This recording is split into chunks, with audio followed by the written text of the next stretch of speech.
quando nós olhamos para a Bíblia, ela não contém simplesmente regras morais.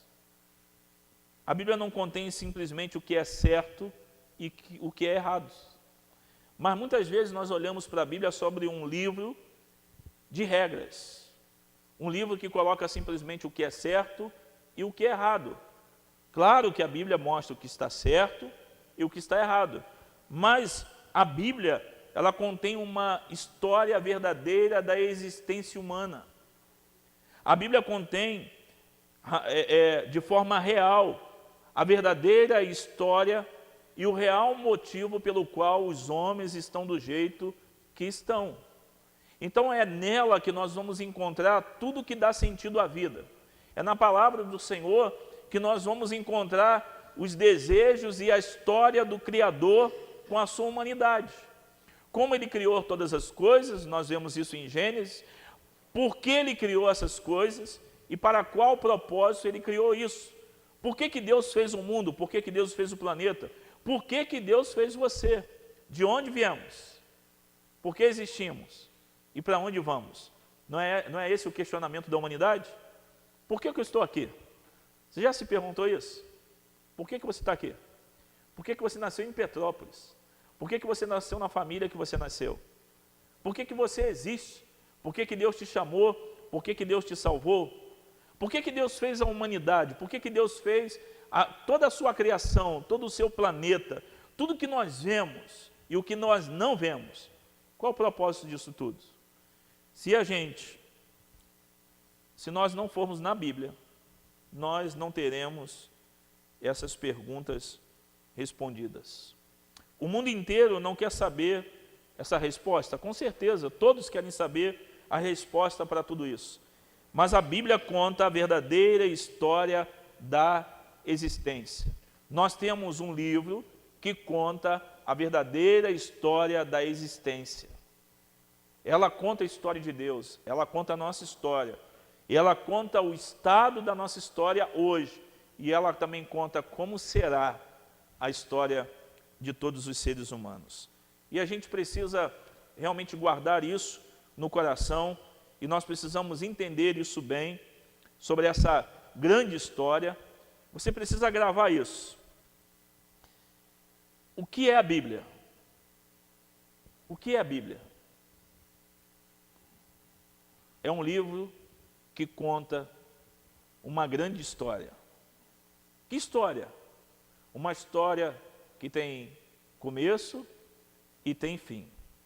Mas como que é essa história do que Deus veio fazer? Eu vou resumi-la em alguns aspectos e sobre a história que a Bíblia conta, a sequência dessa história, para organizarmos isso na nossa cabeça. Mas ela conta a história da criação. A palavra de Deus, esse livro, ele conta, como nós estamos, está todo mundo conseguindo ver ali direitinho? Mas ela conta a história da criação. Deus criou o mundo perfeito. Deus criou o homem perfeito. Deus criou tudo maravilhoso. Ele conta a história da sua criação, que Deus criou todas as coisas boas. Tudo que foi criado por Ele foi criado como algo bom, maravilhoso. O homem foi criado como coroa da sua criação. Ele criou tudo isso para nós desfrutarmos da sua criação. Ele criou o homem sem pecado, Ele criou a mulher sem pecado, Ele criou a humanidade sem efeito do pecado, e tudo estava bem no Jardim do Éden. Não estava bem? Mas o que aconteceu? A Bíblia conta a história da criação, mas a Bíblia também conta a história da rebelião. O homem se rebelou contra o seu Criador. E de forma intencional, ele desobedece à regra do seu Criador, do soberano sobre todas as coisas, do sustentador do universo, daquele que mede o universo com o palmo das suas mãos e que pega as ondas, as águas, os oceanos em suas mãos. E ele desobedece essa regra entendendo e pensando que ele poderia ser igual ao Criador.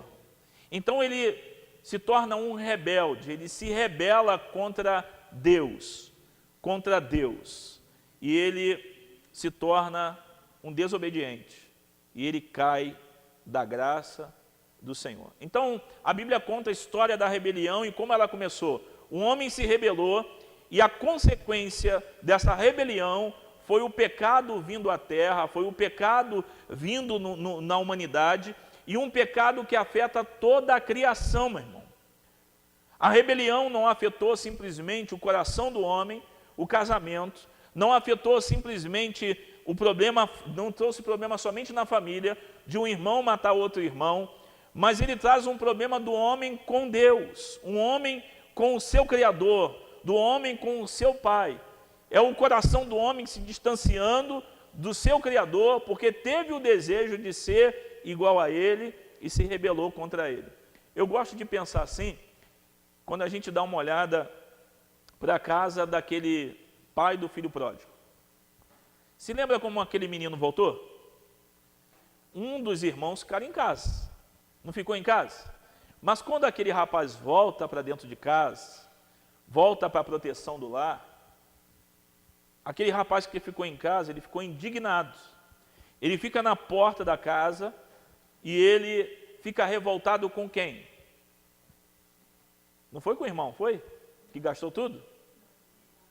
Eu estou aqui contigo, você nunca fez isso por mim, você nunca me deu um cordeirinho para fazer um churrasco, você nunca fez isso, você não me ama assim.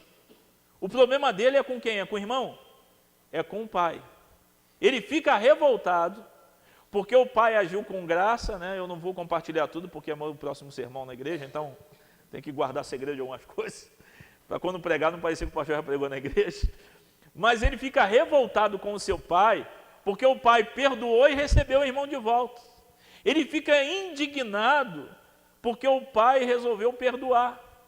Ele não consegue conceber a ideia de que o pai pôde amar um camarada tão pilantra como o irmão dele. E ele fica revoltado com o amor e com o pai. E o coração dele se rebela contra o seu pai. Irmãos, desde o primeiro episódio da rebelião, os corações dos homens continuam se rebelando contra o seu Criador, indignado com ele. Continuamos acusando Deus de culpado de toda a malignidade, de toda a maldade que existe no mundo. Continuamos perguntando, onde está Deus quando uma criança é morta? Onde está Deus quando uma criança é violada, estuprada? Continuamos perguntando, onde estava Deus quando um parente nosso é atropelado? Continuamos perguntando, onde está Deus que não resolve o problema da fome da humanidade? Continuamos perguntando onde Ele está. Será que Ele não está vendo tudo isso? O problema não está nele, o problema está nos homens rebeldes, nos corações revoltados, nos corações desobedientes em pecado, que eles não evoluem, mas pelo que a Bíblia demonstra, eles pioram suas situações.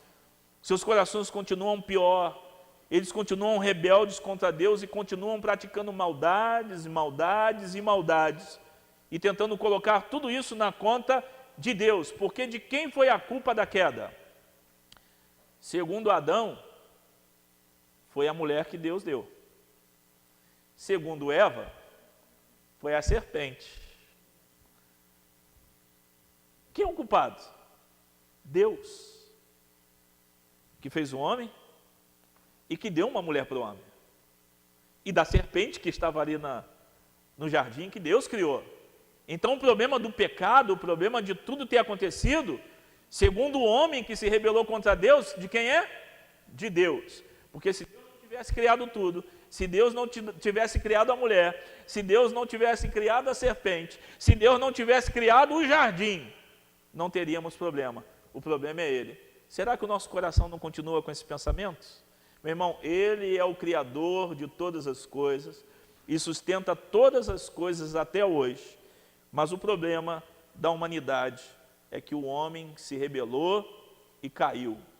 A queda e o pecado continua sendo o desastre da humanidade levando os homens a se revoltarem e cometerem todos os tipos de pecado contra o Criador e ofendendo a sua santidade e aquilo que ele fez. E nós continuamos dizendo que o culpado é Deus, mas não é ele. Então a Bíblia conta a história do Criador, da criação, de tudo que ele fez, de tudo que vemos, de tudo que existe que ele fez. Mas conta a história também da rebelião dos primeiros homens e que afeta a todos os homens de todas as eras até os dias de hoje. A Bíblia também conta a história de uma promessa. Ele traz uma promessa de abençoar toda a humanidade, de resgatar a humanidade, de um dia destruir e pisar na cabeça da serpente. Ele traz uma mensagem também de salvação. A Bíblia é um livro que traz uma promessa. E ele escolhe um homem para poder carregar essa promessa consigo por toda a humanidade crendo.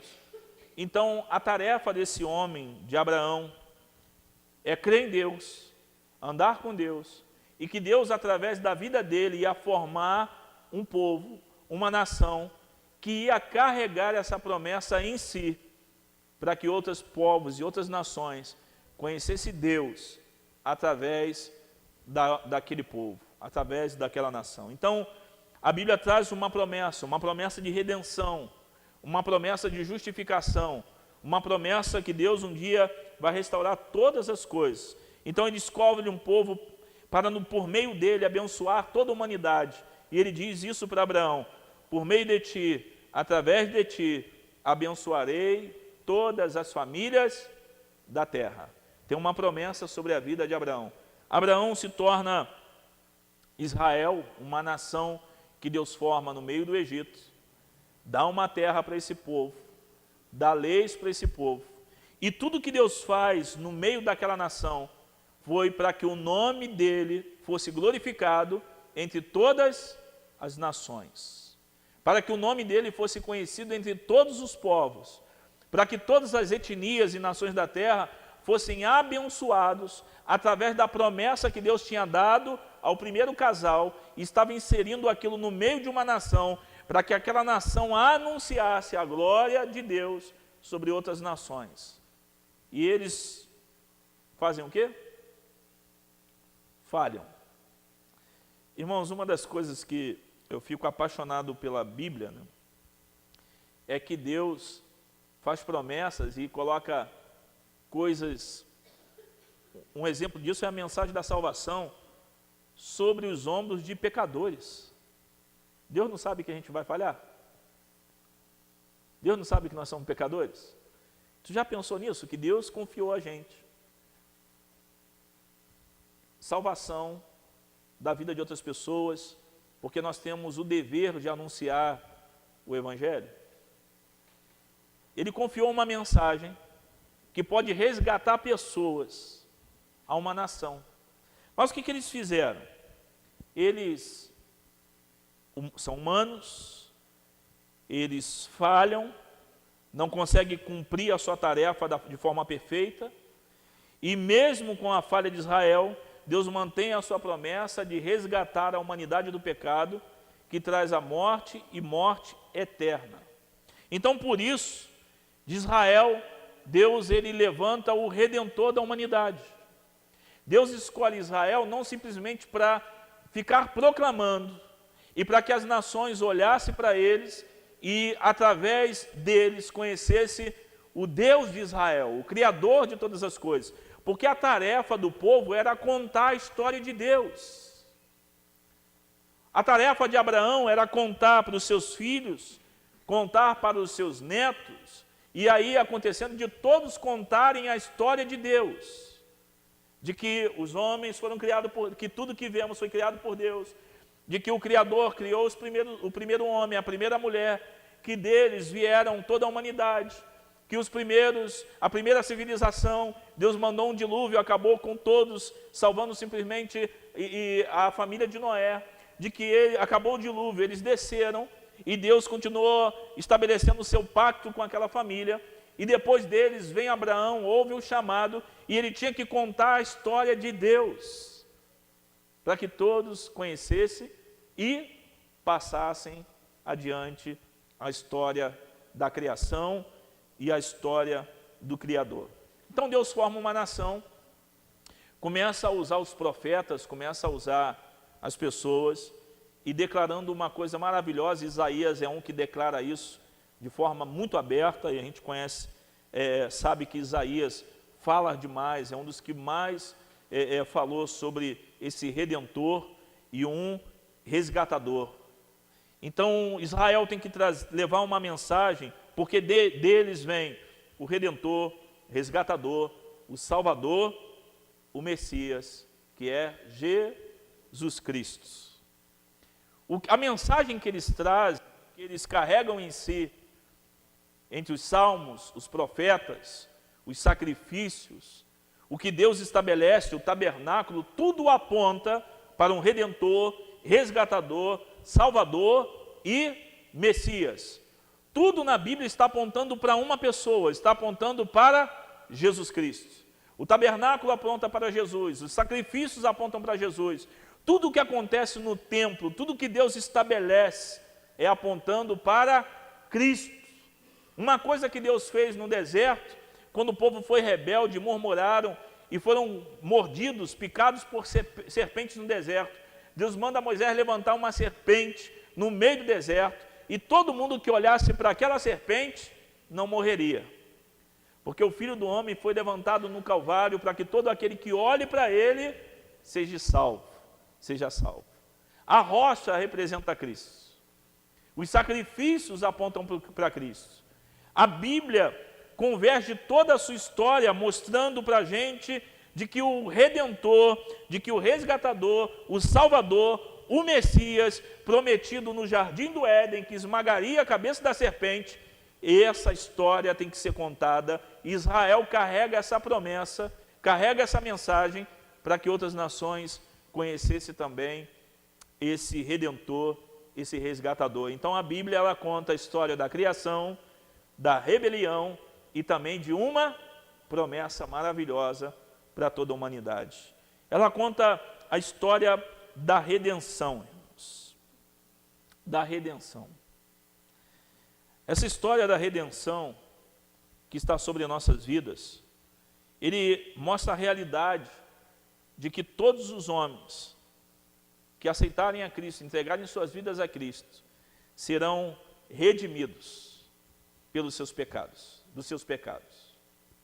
Redenção, sermos redimidos dos nossos pecados, vai nos remir dos nossos pecados, vai nos resgatar dos nossos pecados. É o Redentor, é o libertador, é o resgatador, é aquele que vem para tomar o nosso lugar, que vem para tomar o nosso lugar e vem para nos resgatar, nos salvar. Eu quando olho e penso em redenção, alguém quando tenta se redimir, nós vemos filmes e várias coisas de pessoas que tentam se redimir da vida que levavam. Já viu alguma coisa assim? Né? O policial que era matador e tal, e de repente ele, no final da vida... Quer ver? Um exemplo é o Rambo 4. Não sei se as mulheres viram o Rambo 4, né? Para quem gostava... Qual os homens aqui que já viram o Rambo? O 1, o 2, o 3 e o 4. Né? Eu de vez em quando fico vendo a série toda, de novo lá, 1, o 2. Eu acho que os homens hoje em dia deveriam voltar a ver Rambo, Chuck Norris, né? Esse Duro de Matar, né? Porque, né? Botar assim, homem tem que ser macho. Tem que, negócio de homem ficar vendo Frozen não dá certo. Tem que ver, meu irmão, esses filmes mesmo, né? Mostrar o homem que é caçador, que é lutador, que pula de prédio para resgatar a mocinha. Hoje as mocinhas estão pulando prédio para resgatar os caras. Então, a gente precisa de um redentor da masculinidade. Então, isso é sério. Mas o Rambo 4, ele, né, em todos os filmes, ele era aquele que ia, que quebrava tudo, destruía tudo, um homem só que acabava com o país inteiro. E ele é procurado por um grupo de missionários e uma das missionárias, eles estão indo para, eu não me lembro o nome do lugar, mas eles querem ir lá para pregar, para ajudar, para cooperar nos campos de refugiados, nos lugares lá. Então o que acontece é que ele é tocado, né, por um sentimento que eu nunca antes tinha visto pelo Rambo, a não ser quando ele gostou acho que é o Rambo 2 ou 3, daquela menina que mostrava para ele os campos lá, mas ele é como se estivesse querendo se redimir de toda aquela vida que ele levou como um soldado solitário. Então ele está disposto a morrer para resgatar aquele grupo. E ali ele poderia ser absolvido por as mortes e tudo que tinha acontecido. Tem vários filmes que mostram isso, livros. Mas no nosso caso, nós somos aqueles que não temos condições de nos redimir. Ainda dá, às vezes, nos comportando como mau marido, mau esposa, e até Jesus voltar, de vez em quando a gente vai se comportar assim, a gente tenta se redimir, comprando flor, dando presente, fazendo a comida, né, que o marido gosta, sei lá como. Eu, para a Michelle, de vez em quando, levo uns presentes, tentando me redimir, né? E às vezes fazer besteira sai caro. Mas a gente não tenta fazer isso. Aqui ainda dá para a gente tentar se redimir das coisas que a gente faz. Eu tentei me redimir pelo desastre de filho que eu fui para os meus pais. E tentei fazer isso. Mas, com Cristo, meu irmão, não adianta tu se comportar igual bonitinho, não adianta tu fazer carinha de gato de bota, igual os filhos quando faz besteirinha, olha para a gente assim piscando o olho. Não tem como nos redimirmos dos nossos pecados. Mas nós temos alguém que nos redime, o nosso Redentor. É aquele que vai nos buscar, que sabe que nós não temos a condição de nos comportar como bonitinho e Ele nos aceitar, porque nós somos aceitos por Deus pelo que Cristo fez no Calvário. Então Ele veio para derramar o seu sangue, Ele veio para dar sua vida como por resgate por muitos, em resgate de muitos. Então Ele vem dar a sua vida para resgatar para Deus o homem perdido que estava morto em seus delitos e pecados. Então Ele redime, Ele resgata esse homem para entregar para Deus, e Apocalipse diz que nós somos comprados pelo sangue do Cordeiro, e Ele nos apresenta para Deus homens de todas as tribos, povos e nações que foram redimidos, resgatados pelo Cordeiro de Deus, que tira o pecado do mundo. Aí Ele faz isso, morre no Calvário. Aí o que Ele faz? Olha que interessante o que Ele faz. Ele chama essas pessoas que são chamados, esses que são chamados por Jesus, que responde ao que Cristo fez no Calvário, que são resgatados dos seus pecados pela fé e creem em Cristo Jesus como seu Salvador, são chamados de igreja. Todos esses que foram alcançados por Ele, resgatados por Ele, Ele agora chama essas pessoas que receberam perdão dos seus pecados, foram transformados por Jesus Cristo, são feitos agora a comunidade de discípulos de Jesus Cristo. Então essa comunidade de discípulos de Jesus Cristo, que foi alcançado por Ele, se tornam a igreja. Individualmente nós somos a igreja, mas precisamos ser unidos e como comunidade também para ser igreja. Não tem essa de ser ovelha sozinha. Ovelha solitária se torna comida de lobo. Os desigrejados têm que ter cuidado, porque eles se tornam presas fáceis para se tornarem comidas de lobo. Então nós somos igreja, porque fomos alcançados, mas nós somos igreja de forma completa quando estamos juntos, quando nós congregamos, quando nós temos a palavra de Deus em nossas vidas. Nesse momento, nós somos a igreja de Cristo, ou discípulos que foram alcançados, que estamos aqui reunidos. Eu também continuarei sendo a igreja de Cristo em casa, mas eu preciso da comunidade, dos discípulos de Jesus, porque nós, como comunidade, nós temos algo maravilhoso para nossas vidas. Olha o que Ele faz. Ele pega toda essa história, tudo isso que nós estamos falando? A criação, a rebelião, a promessa, a redenção, e ele pega tudo isso e dá à igreja. E o que a igreja tem que continuar fazendo? Contar a história da criação, da rebelião, da promessa, da redenção. E a igreja continua contando essa história. E de que ele voltará para restaurar todas as coisas. Para colocar os homens com a possibilidade de voltar a estar perto de Deus, no seu trono.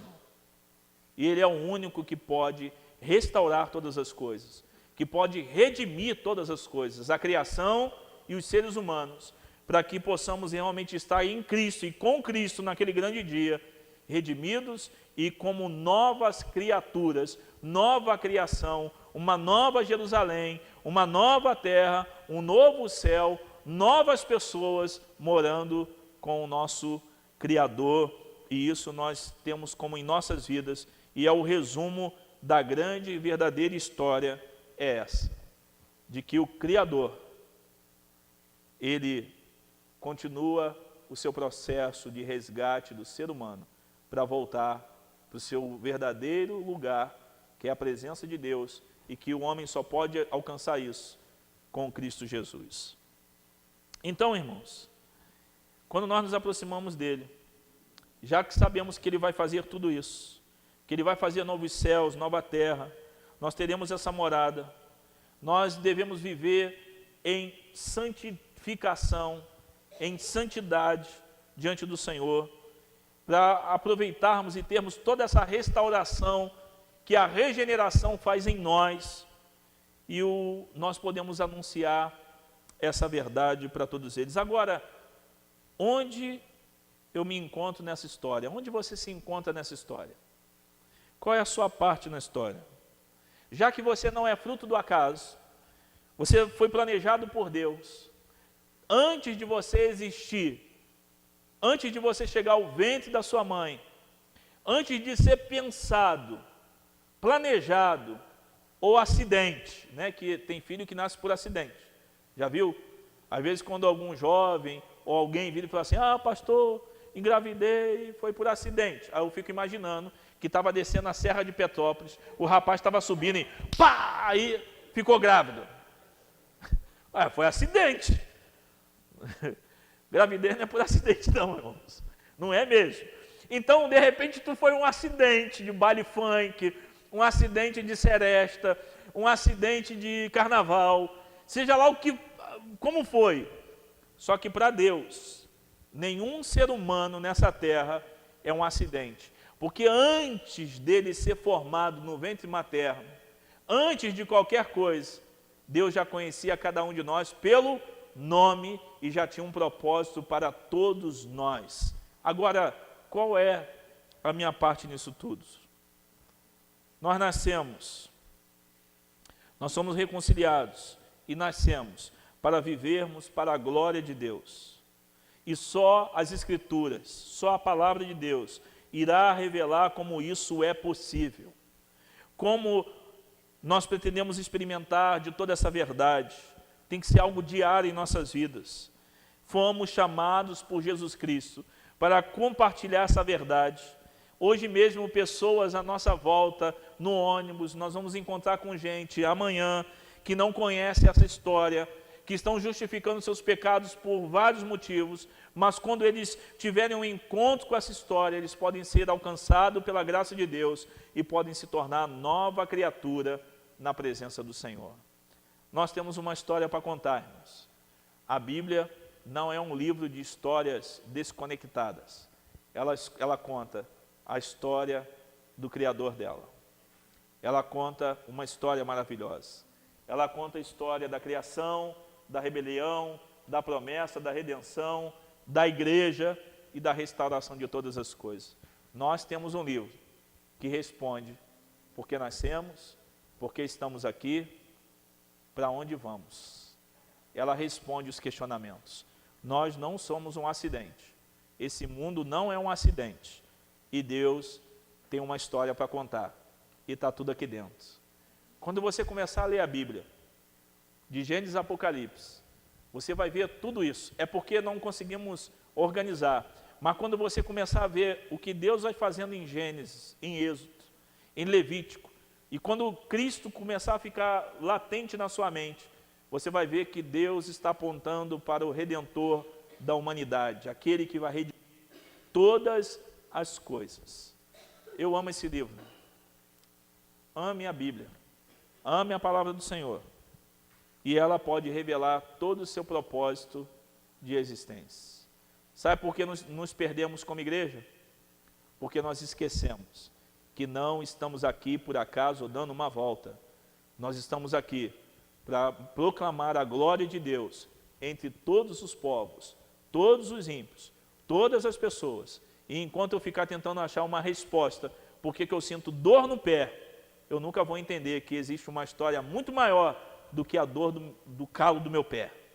Enquanto eu ficar tentando pensar e achar qual é a minha parte aqui dentro do templo, eu nunca vou entender de que ele tem uma história muito maior do que o templo e que ele quer usar a minha vida no meio dessa história. Deus é o dono de toda a criação.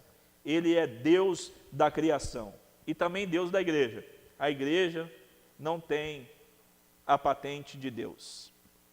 A igreja não é dona de Deus. O Criador não vive em função da igreja. O Criador não vive em função de nossas vidas achando vaga de estacionamento para a gente ou desconto no supermercado. Nós devemos viver em função do Criador, porque Ele tem algo muito maior do que a nossa própria vida para fazer nesse mundo e Ele nos incluiu na sua história. Você quer entrar nesse trem? Outro vai ficar esperando na estação o trem passar e todo mundo entrando. Eu costumo dizer dessa forma para os crentes que querem parar. Eu vou dar um tempo. Meu irmão, eu não tenho como parar, porque a gente está indo para um lugar, para uma direção. Então, eu não posso ficar na estação com você, esperando quando vai te dar vontade de entrar nesse trem. E Deus também não vai parar a sua obra, o que Ele está fazendo, esperando a minha boa vontade de participar disso. Eu quero participar disso. Eu fui alcançado e chamado por Deus para continuar contando a sua história. De que existe um Criador de todas as coisas. De que o mundo não existiu por acaso. E de que esse Criador está em missão de resgatar toda a humanidade do seu pecado. E para isso, Ele enviou um resgatador para redimir a sua criação. Toda ela, e reconciliar essa criação com o seu Criador, com o seu Deus. Irmãos, Deus é muito maior do que pensamos. A igreja é muito maior do que nós pensamos.